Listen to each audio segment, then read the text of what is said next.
Special drive నేను Padma. AP రాజకీయాలు ఎప్పుడూ ఒక కొత్త బజ్ క్రియేట్ అవుతూ ఉంటాయి. అలాంటి మరో సంచలనం సృష్టిస్తున్న విషయం మాజీ మంత్రి వివేకానందరెడ్డి హత్య కేసు. సాధారణంగా ఇలాంటి కేసుల్లో నిందితులపై పోలీసులు చర్యలు తీసుకుంటారు. కానీ ఈసారి మాత్రం వింత జరిగింది.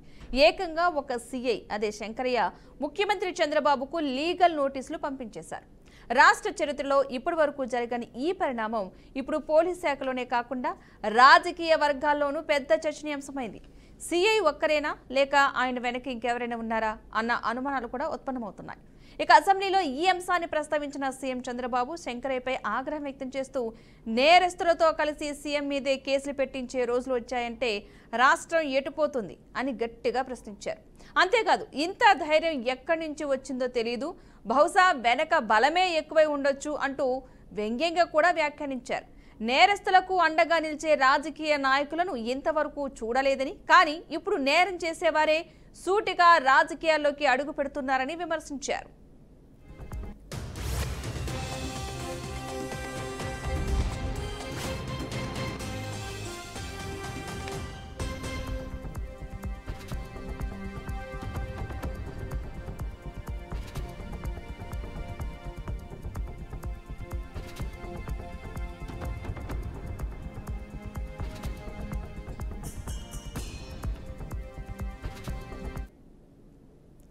రాష్ట్ర చరిత్రలో ఇలాంటి పరిణామం ఎన్నడూ జరగలేదనే వ్యాఖ్యలు వినిపిస్తున్నాయి. ఈ అంశంపై తాజాగా సీఎం చంద్రబాబు అసెంబ్లీలో ప్రసంగించారు. నేను సీఎంగా ఉన్నప్పుడు వివేక గుండెపోటుతో చనిపోయినట్టు వార్త వచ్చింది. ఎన్నికలు బిజీగా ఉండడం వల్ల అయ్యో పాపం అనుకున్నాం. వైఎస్ సునీత పోస్ట్ మార్టం కావాలని అడిగారు. ఇలాంటి కరుడుగట్టిన వ్యక్తి రాజకీయాల్లోకి వస్తే ఏం జరుగుతుంది? ఇప్పుడు శంకరయ్య మాట్లాడడానికి ఎంత ధైర్యం ఉండాలని తనకి లీగల్ నోటీసులు ఇచ్చిన శంకరయ్యపై సీఎం ఫైర్ అయ్యారు. శంకరయ్య అనే వ్యక్తిని నేను ఎప్పుడూ చూడలేదన్నారు. పులివెందుల సీఐగా శంకరయ్య ఉన్నారని, ఐజీ ఇంటెలిజెన్స్ సీఎంఓ నుంచి కరెక్ట్ సమాచారం రాలేదని చెప్పారు. సునీత పోస్ట్ మార్టం అడిగిన తర్వాతనే అది హత్యగా తెలిసిందని గుర్తు చేశారు.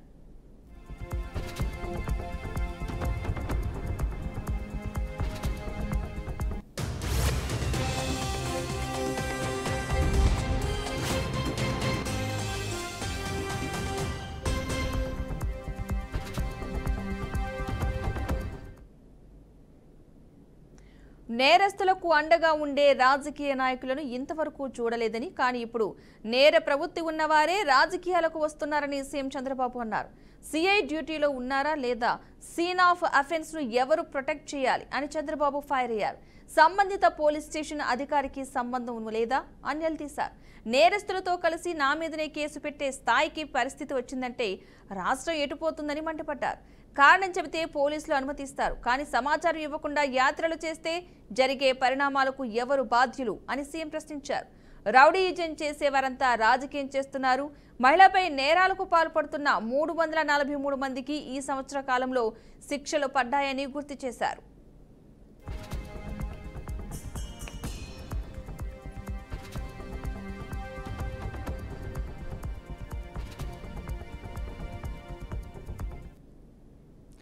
ఇదే అంశానికి సంబంధించి మనతో మాట్లాడడానికి సీనియర్ అనలిస్ట్ కోటేశ్వరరావు గారు జూమ్ లైవ్ లో జాయిన్ అవుతున్నారు. కోటేశ్వరరావు గారు నమస్తే అండి. నమస్తే. ఈ వివేక హత్య కేసులో సిఐ సీఎం కి లీగల్ నోటీసులు పంపడాన్ని మనం ఏ విధంగా చూడొచ్చు అంటారు? అంటే పంపించకూడదు అని కాదు, కానీ పంపించిన స్థాయిని కూడా మనం చూడొచ్చు కదా అని ఒక సీఎం కూడా వ్యాఖ్యలు చేయడం జరిగింది. కాబట్టి ఇప్పుడు చట్టం ముందు అందరూ సమానులే. చంద్రబాబు నాయుడు గారు ముఖ్యమంత్రిగా కానీ లేదా ప్రధానమంత్రిగా ఉన్నటువంటి నరేంద్ర మోడీ కానీ ఎవరైనా చట్టం ముందు సమానులే.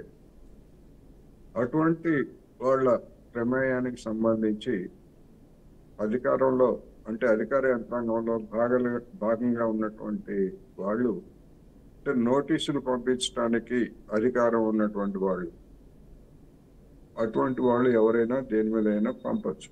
అయితే ఒక ముఖ్యమంత్రికి ఒక సిఐ ఒక కేసుకు సంబంధించి నోటీసులు పంపించడం అనేటువంటిది సాధారణంగా జరగదు. కానీ అటువంటిది జరిగిన తర్వాత దాన్ని ముఖ్యమంత్రి కార్యాలయం దాన్ని పరిష్కరించుకోలేనంత స్థితిలో ఉందని మనం అనుకోలేము. అలాగని చెప్పేసి చంద్రబాబు నాయుడు గారు దాన్ని అసెంబ్లీలో లేదా బయట కానీ ఆ విధంగా మాట్లాడాల్సినటువంటి అవసరం కూడా లేదు. ఒకవేళ అది లాంఛనం అయ్యేట్లయితే లాంఛనంగా ఉన్నటువంటి దాన్ని ఆ మేరకు సీఎంఓ కార్యాలయం చూసుకోవచ్చు. లేదు దాని వెనకాల ఎవరన్నా ఉన్నారు లేదా అక్రమంగా సిఐ అక్రమంగా నోటీస్ ఇచ్చారు పేరు కోసం లేకపోతే పేరు ప్రతిష్టలను భంగం చేయడం కోసం అనుకున్నట్లయితే ఉన్నతాధికారులు చట్టపరంగా సిఐ మీద చర్య తీసుకోవచ్చు. అందువలన అదేమి ఏదో జరగరాని ఘోరం జరిగినట్లు లేకపోతే నాకే నోటీసులు ఇవ్వడమా అని ధిక్కారమా అన్నట్టుగా మాట్లాడటం అనేటువంటిది అయితే సరైనది కాదనేది నా అభిప్రాయం. ఒకవేళ సిఐ తప్పు చేస్తే చట్టపరంగా తీసుకోండి, శాఖాపరంగా తీసుకోండి. లేదు ఆ సిఐ చేసిన రైటే లేదు న్యాయపరంగా లేదా చట్టపరంగానే ఉండేట్లయితే దానికి సంబంధించినటువంటి సమాచారాన్ని సీఎంఓ కార్యాలయం లేదా స్వయంగా చంద్రబాబు నాయుడు గారు కానీ దానికి సంబంధించినటువంటి వివరణ పంపించవచ్చు. ఒకవేళ కోర్టుకు రావాలి అని అట్లాంటి ఏమైనా ఉండేట్లయితే గతంలో జగన్మోహన్ రెడ్డి గారు ముఖ్యమంత్రిగా ఉంటూ కోర్టు వాయిదాలని మినహాయింపు కోరినట్టుగానే అదేవిధంగా చంద్రబాబు నాయుడు గారు కూడా ముఖ్యమంత్రిగా ఉన్నారు కనుక అలాంటి మినహాయింపుల్ని కోరేటువంటి హక్కు ఆయనకి ఖచ్చితంగా ఉంది. అంతే తప్ప ఒక సిఐ నాకు ఇవ్వడమా అనేటువంటి పద్ధతుల్లో మాట్లాడటం మరి చట్టం ముందు అందరూ సమానులే అనే దాన్ని ఉల్లంఘించినట్లు కాదా అనేది నా అభిప్రాయం. ఓకే, సిఐ సీఎంకి నోటీసులు ఇవ్వడం వలన అసలు ఈ రాష్ట్రానికి ఏం జరుగుతుంది, అసలు రాష్ట్రానికే అన్యాయం జరుగుతుంది అంటే రాష్ట్రం ప్రమాదంలో పడే అవకాశం ఉంది అన్నట్లుగా వ్యాఖ్యలు చేయడాన్ని అంటే వాటిని మనం ఏ విధంగా అర్థం చేసుకోవచ్చు? ఇప్పుడు ఒక ముఖ్యమంత్రిగా ఉన్నటువంటి వ్యక్తి ఒక సిఐ తనకు నోటీసులు ఇస్తే రాష్ట్రం మొత్తం ప్రమాదంలో పడింది అని ఎట్లా చెప్పగలరు?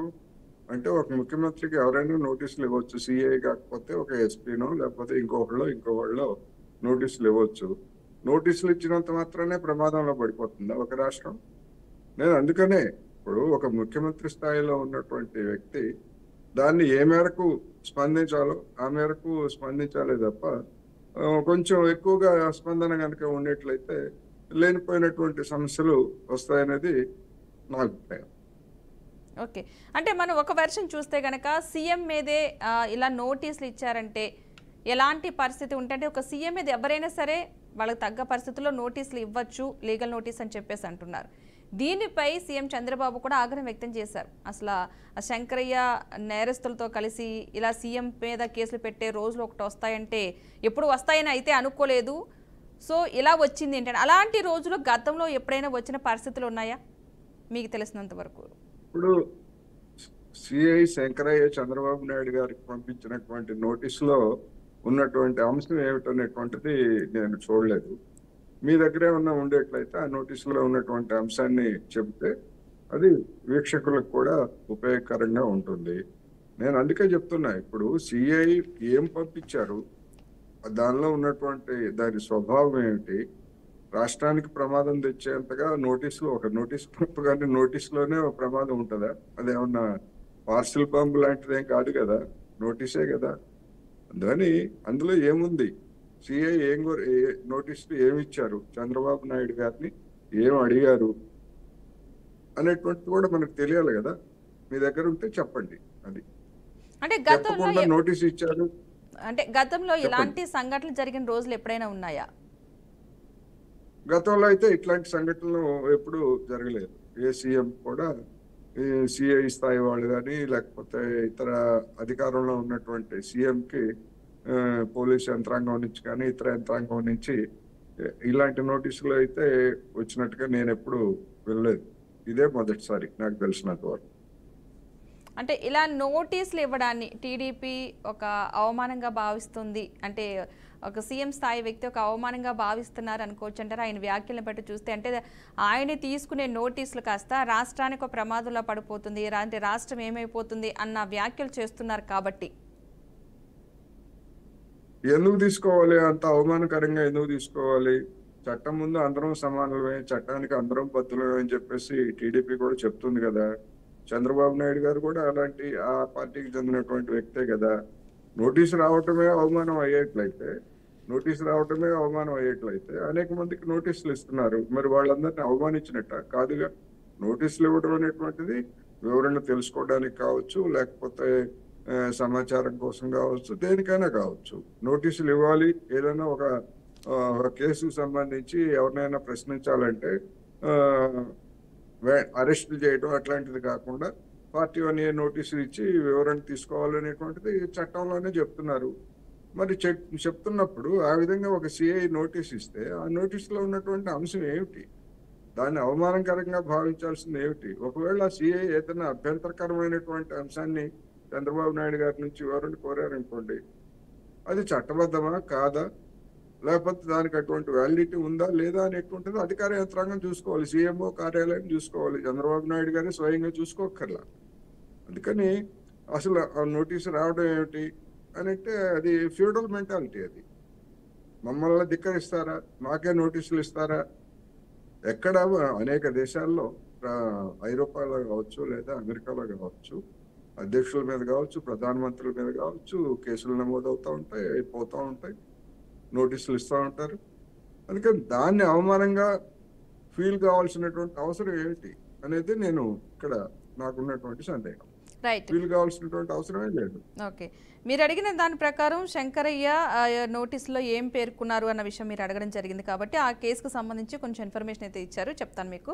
వివేక హత్య కేసులో తన వ్యక్తిగత ప్రతిష్టకు భంగం కలిగించేలా దురుద్దేశపూర్వకంగా సీఎం చంద్రబాబు పలుమార్లు తప్పుడు ప్రకటనలు చేశారని లేఖలో పేర్కొనడం జరిగింది. అంతేకాకుండా తనకి బహిరంగంగా అంటే అసెంబ్లీ సాక్షిగా తనకు క్షమాపణ చెప్పాలి, లేదంటే 1,45,00,000 రూపాయల పరువు నష్టమైనా సరే చెల్లించాలంటూ కూడా ఆ నోటీసులో పేర్కొనడం జరిగింది. అంటే తన ప్రతిష్టకు భంగం కలిగించేలా మాట్లాడారు అని ఒక నోటీసులో అయితే పేర్కొనడం జరిగింది. సో ఈ వ్యాఖ్యలకు సంబంధించి చెప్పండి. ఇప్పుడు తన ప్రతిష్టకు అంటే ఒక సిఐ అయినా కానీ, ఒక అధికారిగా ఉన్నటువంటి వ్యక్తి లేదా ఒక పౌరుడు ఎవరి మీదైనా కానీ మరి లేనిపోయినటువంటి ఆరోపణలు చేసేట్లయితే, లేకపోతే ఇంకోటి వ్యాఖ్యలు చేసినా, ట్రోలింగ్ చేసినా కానీ అది ప్రతిష్టకు భంగం కలిగించడం, లేకపోతే ఇతరత్ర ఇట్లాంటి కారణాలతోనే కదా అనేక మంది మీద కేసులు పెడుతున్నారు కదా. ఇప్పుడు ఉదాహరణకు రామ్ గోపాల్ వర్మ, లేకపోతే పోసాని కృష్ణమురళి, ఇట్లాంటి వాళ్ళు చేసినటువంటి వ్యాఖ్యలు, లేకపోతే అంటే డెరిగేటరీ అవాంఛనీయమైనటువంటి పదజాలం కావచ్చు, లేకపోతే ఇంకోటి కావచ్చు, అది నేరం అనుకున్నప్పుడు ఆ విధమైనటువంటి కేసులు పెడుతున్నారు. మరి అది సమర్థనీయమైనప్పుడు ఒక సిఐగా పనిచేస్తున్నటువంటి వ్యక్తి శంకరయ్య మీద మరి చంద్రబాబు నాయుడు గారు కావచ్చు, లేదా ఒక స్థానిక తెలుగుదేశం కార్యకర్త కావచ్చు, ఆయన పరువుకి నష్టం కలిగించే తీరులో ప్రకటనలు చేశారు అనుకున్నప్పుడు అదేమి లేదు, అటువంటి తప్పేం మేమేం చేయలేదు, ఆ విధమైనటువంటి మా ప్రకటనలు ఆయన పరువుకి ఏమి భంగం కలిగించేవి కాదు అని చెప్పేసి తిరిగి నోటీసులు ఇవ్వచ్చు. ఇది చంద్రబాబు నాయుడు గారైనా ఇవ్వచ్చు, లేదా మీరైనా నేనైనా ఎవరైనా ఇవ్వచ్చు. దానిలో అవమానం ఏముంటుంది అనేది నా పాయింట్. సిఐఏ ఇచ్చాడు, మీరు చెప్పినట్టుగా తన పరువుకి భంగం కలిగించినట్టుగా ఇచ్చారు. దానికి సరైనటువంటి సమాధానం రాకపోతే నేను ఇంత మొత్తానికి పరువు నష్టం దావా వేస్తాను, లేదా బహిరంగంగా చెప్పాలని ఇచ్చారు. ఇప్పుడు ఆయన దానికి సమాధానం కావచ్చు, లేకపోతే మరొక విధంగా కావచ్చు. మరి అసెంబ్లీలో చెప్పడం ద్వారా ఆ సిఐకి తగినటువంటి ప్రచారం ఎవరిచ్చారు? చంద్రబాబు నాయుడు గారు ఇచ్చినట్టే కదా. ఆగ్రహం వ్యక్తం చేశారు, లేకపోతే ఇట్లా చేశారు, ఆ విధంగా చేశారు, ఇటువంటి వాళ్ళతోటి అటువంటి వాళ్ళతోటి చేతులు కలిపారు, ఇటువంటి పరిస్థితి వచ్చింది, ఇన్ని మాటలు చెప్పేటప్పుడు దాన్ని ఇగ్నోర్ చేయాలి చంద్రబాబు నాయుడు గారు. చట్టపరంగా ఒక నోటీస్ వచ్చింది, మనం ఏం చేస్తాము? మీ ఛానల్ మీద కావచ్చు, నా మీద కావచ్చు, నేను మాట్లాడేటువంటి దాని మీద కావచ్చు, ఎవరైనా మా మనోభావాలు దెబ్బతిన్నాయి, లేకపోతే మా ప్రతిష్టకు భంగం కలిగించేటువంటి వ్యాఖ్యలు చేశారని ఒక లీగల్ నోటీసు పంపిస్తే దాన్ని చట్టపరంగానే మన లాయర్ల ద్వారా దానికి మేము ఈ పరిస్థితుల్లో మేము ఇది చెప్పాము, ఇది మీకు కలిగించేటువంటిది కాదు అని చెప్తాము. లేదు అది సంతృప్తి అందలేదు అనుకోండి, ఎవరైనా కానీ మన మీద నోటీసులు ఇచ్చి కోర్టులకు వెళ్తారు. అదే ప్రాసెస్ ఎవరికైనా, ముఖ్యమంత్రి కానీ ఎవరికైనా అదే ప్రాసెస్ కదా. దాన్ని అంత ప్రెస్టేజ్గా తీసుకొని ఆ విధమైనటువంటి కామెంట్స్ కూడా చేయడం అవసరం లేదు. ముఖ్యమంత్రిగా నిజంగా చంద్రబాబు నాయుడు గారి ఒక జాతీయ స్థాయి నాయకుడు, ఒక ముఖ్యమంత్రిగా ఒక సిఐ గురించి తనకు నోటీస్ ఇస్తే అసెంబ్లీలో మాట్లాడాల్సినటువంటి అవసరం ఏముంది అసలు? నిజానికి ఆయన స్థాయికి అది తగినటువంటి వ్యాఖ్యలు కాదు కదా. అసెంబ్లీలో నిజంగా మాట్లాడి ఉంటే నేను వెళ్ళలేదనుకోండి. ఓకే. ఇక్కడ ఇందులో 2 విషయాలు ఎందుకు ఉన్నాయి. మాట్లాడాలి? ఓకే. మీరు చెప్పింది అంటే ఒకటి అసెంబ్లీలో మాట్లాడుతూ ఆ శంకరయ్య ఎవరో కూడా తెలియదు అన్న వ్యక్తి ఆయన సీఎం చంద్రబాబు మాట్లాడడం జరిగింది. అంతేకాకుండా చాలా వేదికల్లో ఆ వివేక హత్య కేసులో అక్కడున్న సాక్ష్యాధారాలను తారుమారు చేశారని ఈ శంకర్ అప్పట్లో సీఐగా పులివెందులకి సీఐగా ఉన్న ఈ శంకరయ్యపై ఈ వ్యాఖ్యలు చేశారు. అంటే బహిరంగంగానే కొన్ని ప్రదేశాల్లో చెప్పారు. దాని గురించి ఆ విషయాలు మెన్షన్ చేసి నోటీసులో ఇవ్వడం కూడా జరిగింది సీఐ శంకరయ్య. అప్పుడు సస్పెండ్ కూడా చేశారు. తర్వాత వైసీపీ ప్రభుత్వం వచ్చిన తర్వాత మళ్ళీ ఆ సస్పెండ్ ఏమో తీసి మళ్ళీ జాయిన్ చేసుకోవడం జరిగింది. సో ఇప్పుడు ఆ విషయాన్ని ఈయన శంకరయ్య ఎవరో తెలియదన్న వ్యక్తే గతంలో బహిరంగ సభలో కూడా అప్పటి సీఐగా ఉన్న వ్యక్తి సాక్ష్యాధారాలను తారుమారు చేశారని చెప్పేసి అని అంటున్నారు. సో ఈ రెండింటిని మనం ఏ విధంగా చూడాలంటే అంటే ఆ శంకరయ్య ఎవరో తెలియదు అన్న ఇప్పుడు పర్సన్ అప్పట్లో మాట్లాడారు. సో ఈ రెండింటిని మనం ఏ విధంగా చూడాలంటారు? అందుకనే ఇప్పుడు శంకరయ్య ఎవరో తెలియదు అని అన్నప్పుడు అప్పుడు బహిరంగ సభల్లో మాట్లాడినటువంటి రికార్డ్స్ ఉంటాయి, వీడియో ఫుటేజ్ ఉంటుంది.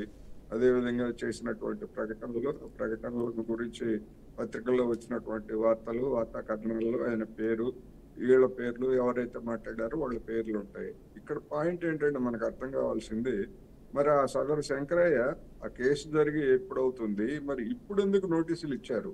ఇన్ని సంవత్సరాల తర్వాత తన పరువు పోయింది అని ఇప్పుడు ఎందుకు ఇచ్చారనేటువంటిది నిజానికి ఆసక్తి కలిగించేటువంటి అంశం. బహుశా అదే ఆయన వెనకాల ఎవరు ఉండుంటారు అనేటువంటిది చంద్రబాబు నాయుడు గారి ఆరోపణ. ఆ ఆరోపణని మనం కాదని కొట్టేయలేము డెఫినెట్ గా. ఎందుకంటే ఇన్ని సంవత్సరాల తర్వాత ఇచ్చారంటే ఇన్ని సంవత్సరాల నుంచి పరువు పోతూనే ఉంది ఆయనకి. లేదా ఇప్పుడు నిన్న మొన్న లేదా 2 రోజుల క్రితం ఒక మాట అన్నారు అంటే దాని మీద 2 రోజుల తర్వాత 4 రోజుల తర్వాత నోటీస్ ఇచ్చారంటే ఓకే. ఎప్పుడో సంవత్సరాలు గడిచింది కదా. ఆయన ముఖ్యమంత్రిగా ఆయన దిగిపోయారు. తర్వాత 5 ఏళ్ల పాటు జగన్మోహన్ రెడ్డి గారు ముఖ్యమంత్రిగా ఉన్నారు. మళ్ళీ ఇప్పుడు ఒక 15 నెలలు గడిచిపోయింది. ఇన్ని సంవత్సరాల తర్వాత ఆ సదరు సిఐ శంకరయ్య ఎందుకు ఇచ్చాడు అనేటువంటిది ప్రశ్న. అందుకని ఖచ్చితంగా చంద్రబాబు నాయుడు గారు చెప్పినట్టు దాని వెనకాల ఎవరు ఉండుంటారు, ఎవరో ఉండొచ్చు. అనేక విషయాలు ఇవాళ ఆంధ్రప్రదేశ్లో జరుగుతున్నటువంటి పరిణామాల్లో అటు చంద్రబాబు నాయుడు గారు, లేకపోతే జగన్మోహన్ రెడ్డి గారు, లేకపోతే పవన్ కళ్యాణ్ గారు, లేదా బీజేపీ నాయకులు ఎవరో ఒకళ్ళు ఏదో ఒక పార్టీ తరఫున ఉంటారు, ఖచ్చితంగా ఉంటారు. ఒకవేళ ఏదైనా ఉండేట్లయితే వాళ్ళ మీదనే డైరెక్ట్ గా ఇదిగో వీళ్ళే ఇట్లా శంకరయ్యని ఇన్ని సంవత్సరాల తర్వాత నా మీద ఇచ్చారని చెప్పేసి చెప్పచ్చు.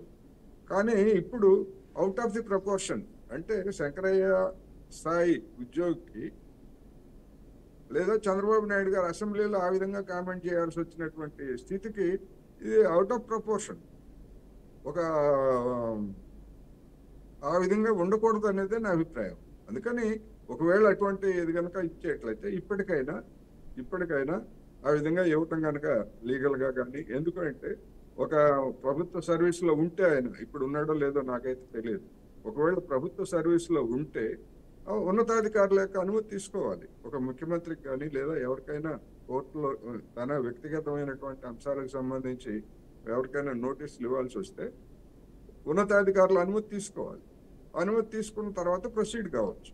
ఒకవేళ ఆయన రిజైన్ చేసి కానీ లేకపోతే ఉద్యోగ విరమణ కానీ చేస్తున్నారనుకోండి, అటువంటి అనుమతి శాఖ నుంచి తీసుకోవాల్సినటువంటి అవసరం లేదు. అందుకని మరి ఇన్ని సంవత్సరాల తర్వాత ఎందుకు ఆ విధంగా ఆయన నోటీస్ ఇచ్చారు అనేటువంటిది ఒకటైతే, ఆ నోటీస్కి సీఎం ఆఫీసు సమాధానం ఇవ్వచ్చు. తర్వాత ఇప్పుడు ఇలాంటి అనేక నోటీసులు ఇస్తుంటారు. ఇప్పుడు ₹1 కోటి, 2 కోట్లు, 3 కోట్లు నష్టపరిహారం ఇవ్వాలి అంటే దానికి అవసరమైనటువంటి డిపాజిట్ కూడా కోర్టులో దాఖలు చేయాల్సి ఉంటుంది. మరి నష్టపరిహారం కోట్లు అడగగానే సరిపోదు. ఆ కోట్లకి అవసరమైనటువంటి డిపాజిట్ చేయాల్సి వస్తుంది. మరి అంత శక్తి ఉంటుందా? అందుకనే చూస్తున్నాం మన మీడియా సంస్థలకు కూడా అనేక మంది నోటీసులు ఇస్తుంటారు. నోటీసులు ఇచ్చిన తర్వాత మనం ఇగ్నోర్ చేసినా లేకపోతే ఒక చిన్న ప్రకటన చేసినా అంతటి వదిలేస్తుంటారు.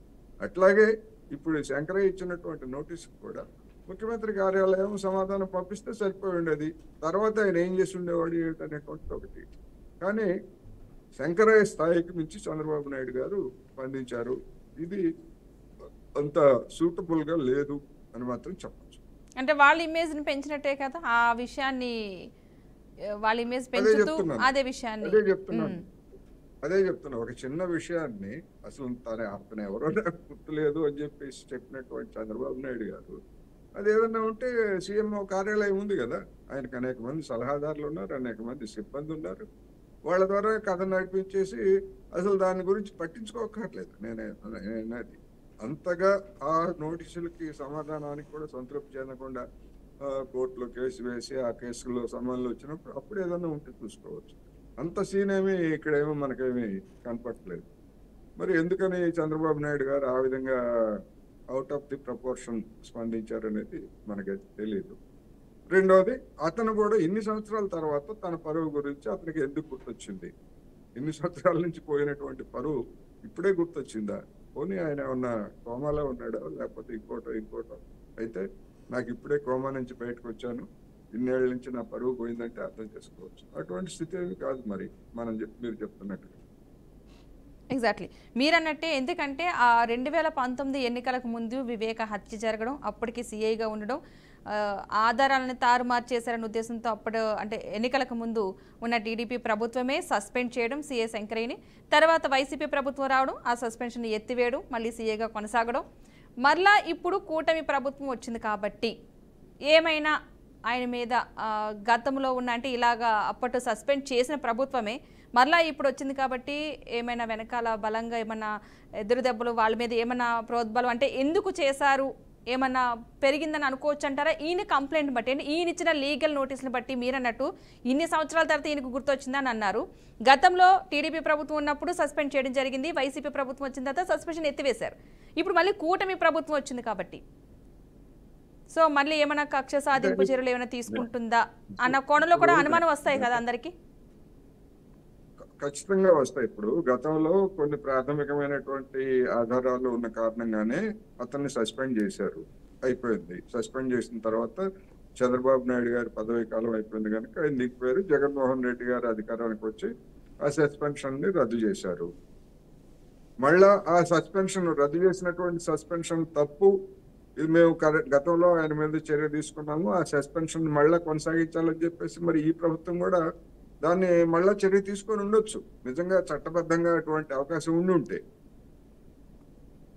ఎందుకని ఈ ప్రభుత్వం కూడా ఎందుకని చర్య తీసుకోలేదు?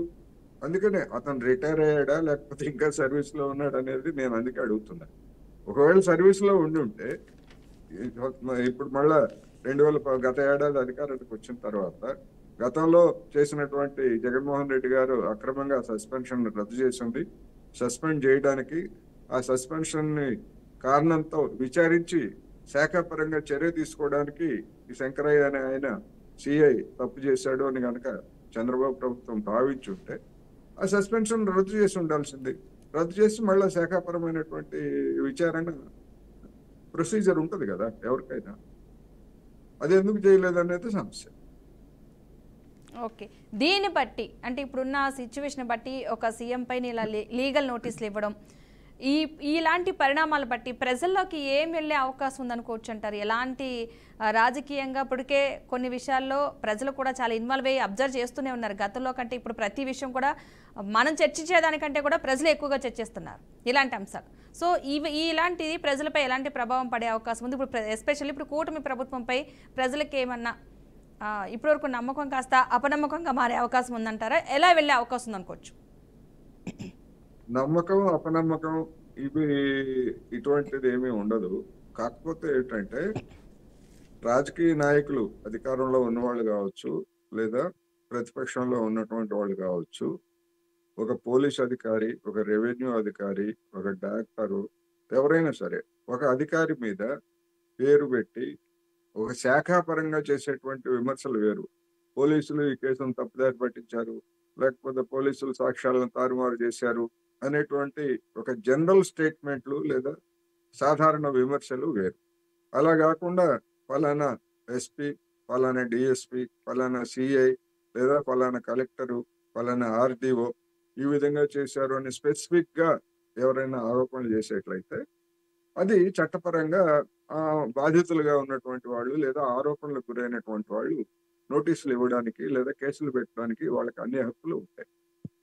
మరి అటువంటి పరిస్థితి ఇప్పుడు చేయొచ్చు అనేటువంటిది ఇప్పుడు శంకరయ్య నోటీస్ ద్వారా ఎవరికైనా ముఖ్యమంత్రికైనా అలాంటి ఆరోపణలు కనుక ఆయన గతంలో చేసి ఉంటే, దానికి తగినటువంటి ఆధారాలు ఉంటే ఎవరైనా సామాన్యులైనా ఒక చిన్న ఉద్యోగి, పోలీస్ శాఖలో సిఐ అంటే పెద్ద ఉద్యోగం కాదు కదా, ఒక చిన్న ఉద్యోగి, అటువంటి చిన్న క్యాడర్ కూడా ఈ విధంగా నోటీసులు ఇవ్వడానికి అవకాశాలు ఉన్నాయి అనేటువంటిది జనానికి అందరికీ ఒక నిజానికి ఒక ఆపర్చునిటీ ఇది. అటువంటి వాళ్ళు ఎవరైనా ఉండేట్లయితే కామెంట్స్ చేయకుండా, కామెంట్స్ చేసినప్పుడు ఎవరైనా కానీ ఈ విధంగా మనం నోటీసులు ఇవ్వచ్చు, మన గౌరవాన్ని కాపాడుకోవచ్చు అనేటువంటి అంశాన్ని ఇప్పుడు ఈ సందర్భంగా శంకరయ్య గారు అది నిలుస్తుందా లేదా అనేటువంటిది అది వేరే అంశం.